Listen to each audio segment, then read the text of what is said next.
किस घोर पाप के कारण कृष्ण का विवाह राधा से नहीं हुआ। तो मित्रों, इस दुनिया में जब भी प्रेम की मिसाल दी जाती है तो उसमें सबसे पहला नाम भगवान श्री कृष्ण और राधा जी का आता है।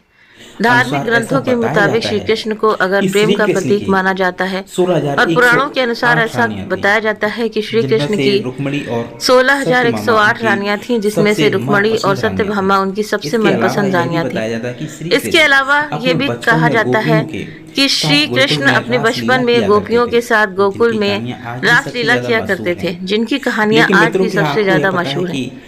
लेकिन क्या आपको यह पता है कि सभी को प्रेम सिखाने वाले श्री कृष्ण का नाम आज भी केवल और केवल राधा जी के साथ ही क्यों लिया जाता है? आपने जब भी कृष्ण भक्तों को देखा होगा तो गौर किया होगा कि वो हमेशा ही राधे श्याम नाम का ही जाप करते हैं। इस दुनिया में जब भी श्री कृष्ण और राधा जी के प्रेम का कहीं जिक्र किया जाता है तो सभी के मन में अक्सर ये सवाल उठता है कि जब आखिर श्री कृष्ण और राधा जी के बीच इतना अधिक प्रेम था तो इन दोनों ने आपस में विवाह क्यों नहीं किया। तो अगर आप भी जानना चाहते हैं कि श्री कृष्ण और राधा जी का विवाह किन कारणों से नहीं हो पाया तो बने रहिए हमारे साथ वीडियो के एंड तक। पद्म पुराण के अनुसार ऐसा बताया जाता है कि राधा जी विष्णु भानु नाम के ग्वाले की बेटी थीं और उनका जन्म जमुना नदी के पास रावल नाम के एक गांव में हुआ था। कुछ समय बाद राधा जी के पिता बरसाना गांव में आकर बस गए थे, लेकिन दूसरी तरफ कुछ विद्वानों का ऐसा मानना है कि राधा जी का जन्म बरसाना गांव में ही हुआ था। इसी के साथ ब्रह्मवैवर्त पुराण के अनुसार ये बताया गया है कि राधा जी श्री कृष्ण से उम्र में 5 साल बड़ी थीं और उनकी सबसे अच्छी मित्र भी थीं। ऐसा कहा जाता है कि जब श्री कृष्ण और राधा जी पहली बार मिले थे तो राधा जी श्री कृष्ण की एक झलक देखते ही उन पर मोहित हो गईं और उन्होंने कृष्ण को पहली बार तब देखा जब माता यशोदा ने उन्हें माखन खाते हुए ओखली से बांध लिया था।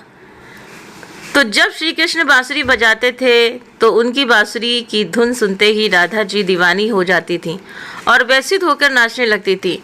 इसके साथ साथ ये बताया जाता है कि राधा जी श्री कृष्ण की बांसुरी की धुन में इतना खो जाती थीं कि उन्हें अपने घर का भी ध्यान नहीं रहता था, जिस वजह से समाज के लोगों ने राधा जी को ताने मारना चालू कर दिया और इस बात को राधा जी के घर वालों ने उनका घर से निकलना भी बंद कर दिया था। लेकिन जब श्री कृष्ण जी को ये बात पता चली कि राधा जी के घर वालों ने उनका घर से निकलना बंद कर दिया है तो उन्होंने ये बात यशोदा माता को बताई और वो राधा जी से विवाह करने की जिद करने लगे। लेकिन लाख कोशिश करने के बावजूद भी श्री कृष्ण माता यशोदा को नहीं मना पाए और माता यशोदा ने श्री कृष्ण को ये कहकर टाल दिया कि एक तरफ तो राधा जी उनसे उम्र में 5 साल बड़ी हैं और दूसरी तरफ उनका विवाह भी पहले से तय हो चुका है।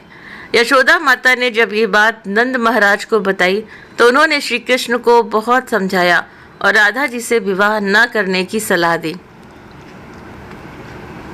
लेकिन इतना समझने के बावजूद भी जब श्री कृष्ण राधा जी से विवाह करने की जिद नहीं छोड़ रहे थे तब नंद महाराज श्री कृष्ण को ऋषि गर्ग के पास ले गए और 4 रुपए साथ जबकि कृष्ण ऋषि गर्ग के पास गए तो ऋषि गर्ग ने श्री कृष्ण को बताया कि उनके असली माता पिता देवकी और वसुदेव हैं, जिनको उनके मामा कंस ने बंदी बनाकर रखा है।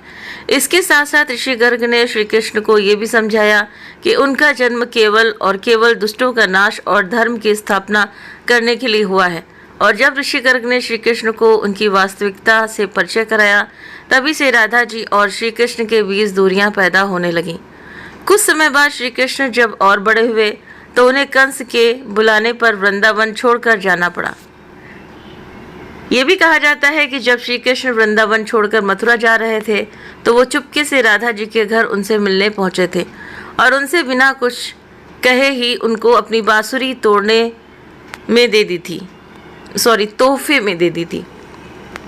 इसके कुछ समय बाद ही श्री कृष्ण बड़े भाई बलराम जी के साथ वृंदावन को छोड़कर मथुरा की ओर रवाना हुए और ऐसा बताया जाता है कि जब श्री कृष्ण वृंदावन छोड़कर मथुरा चले गए तो राधा जी उनकी यादों में फूट फूट कर रोती थीं और समाज के दबाव में आकर उन्हें ना चाहते हुए भी अपने पिता की इच्छा के अनुसार किसी और से विवाह करना पड़ा था। तो ऐसा बताया जाता है कि श्री कृष्ण के जाने के बाद राधा जी का विवाह माता यशोदा के भाई प्रत्यांश से हुआ था और राधा जी को अपनी एक अलग दुनिया बसानी पड़ी थी। राधा जी का विवाह होने के बावजूद भी जब उन्हें श्री कृष्ण की याद आती थी तो वो अक्सर बांसुरी बजाकर उनकी यादों में लीन हो जाया करती थी। वैसे मित्रों, श्री कृष्ण और राधा जी का विवाह न होने के पीछे दो कथाएं और भी प्रचलित हैं, जिसमें पहली कथा के अनुसार ये बताया जाता है कि ऋषि शुक्राचार्य भगवान विष्णु से भी ज़्यादा ज्ञानी थे, लेकिन इसके बावजूद भी देवराज इंद्र शुक्राचार्य के बजाय भगवान विष्णु को अपना गुरु बना लिया था। जब शुक्राचार्य ने यह सब अपनी आंखों से देखा तो उन्होंने इसे अपना अपमान समझकर असुरों को शिक्षा देना शुरू कर दिया और उनके गुरु बन गए। असुरों का गुरु बनते ही शुक्राचार्य ने देवराज इंद्र से अपने अपमान का बदला लेने की ठानी, लेकिन उनके सामने ये समस्या खड़ी थी कि वो देवताओं को तो दबा मारते, लेकिन वरदान मिला हुआ था कि लेकिन राक्षसों को ऐसा कोई वरदान प्राप्त नहीं था। इसी वजह से राक्षस कभी भी देवता से नहीं जीत पाते थे। इस समस्या को सुलझाने के लिए असुर गुरु शुक्राचार्य ने भगवान शिव की घोर तपस्या की और उन्हें प्रसन्न किया। इसी के साथ साथ शुक्राचार्य ने भगवान शिव को अपना गुरु बना लिया। भगवान शिव को अपना गुरु बनाते ही शुक्राचार्य ने उनसे मृत संजीवनी वरदान पाने की सोची। मित्रों, आपको बता दें कि संजीवनी वरदान एक ऐसा वरदान है जिससे किसी भी मरे हुए इंसान को वापस जिंदा किया जा सकता है। मृत संजीवनी वरदान के लिए जब शुक्राचार्य भगवान शिव की तपस्या करने जा रहे थे तो उन्होंने सभी राक्षसों को अपने माता पिता ऋषि भृंगु और काव्य माता की कुटिया में रहने के लिए कहा था कि उनके होते हुए कोई भी देवता राक्षसों को नुकसान न पहुंचा सके। जब देवराज इंद्र को ये बात पता चली तो उन्होंने इस कुटिया पर हमला कर दिया और हमला होते ही काव्य माता ने अपनी शक्तियों से एक ऐसा कवच बनाया जिससे कि कोई भी देवता किसी राक्षस को नुकसान न पहुंचा सके और इस तरह से सभी देवता राक्षसों से हारने लगे। ये सब देखते हुए भगवान विष्णु ने देवताओं की मदद करने के लिए अपने सुदर्शन चक्र से काव्य माता का सिर धड़ से अलग कर दिया। हालांकि ऋषि भृगु ने अपनी पत्नी यानी कि काव्यमती को कामधेनु गाय की मदद से वापस जिंदा तो कर लिया, लेकिन इसके साथ साथ उन्होंने भगवान विष्णु को ये श्राप दिया कि उन्हें इस धरती पर जन्म लेकर पत्नी वियोग सहना पड़ेगा। और बताया जाता है कि ऋषि भृगु के द्वारा दिए गए सिर आपकी वजह से श्री कृष्ण जी का विवाह राधा जी से नहीं हो पाया था। तो ऐसा इसीलिए क्योंकि भगवान विष्णु ने ही श्री कृष्ण के अवतार में इस धरती पर जन्म लिया था। तो श्री कृष्ण और राधा जी का विवाह न हो पाने के पीछे एक और कथा भी काफ़ी ज़्यादा प्रचलित है, जिसके मुताबिक ऐसा बताया जाता है कि एक बार देव ऋषि नारद को ये घमंड हो गया था कि खुद कामदेव भी उनकी तपस्या और ब्रह्मचर्य को नहीं तोड़ सकते। तो ये सब देखते हुए भगवान विष्णु ने सोचा कि क्यों ना देव ऋषि नारद का ये घमंड तोड़ा जाए। और देव ऋषि नारद एक बार रास्ते में कहीं जा रहे थे तो उन्हें एक बहुत ही सुंदर नगर दिखाई दिया जहां माता लक्ष्मी के स्वयंवर का आयोजन किया जा रहा था। तब नारद मुनि उस नगर में गए और वो माता लक्ष्मी की एक झलक देखते ही वे उन पर मोहित हो गए। तो लक्ष्मी जी के रूप और सुंदरता को देखकर देव ऋषि नारद का ब्रह्मचर्य तो भंग हो ही चुका था। इसके लिए उन्होंने सोचा कि क्यों ना इस स्वयंवर में भाग ले लिया जाए।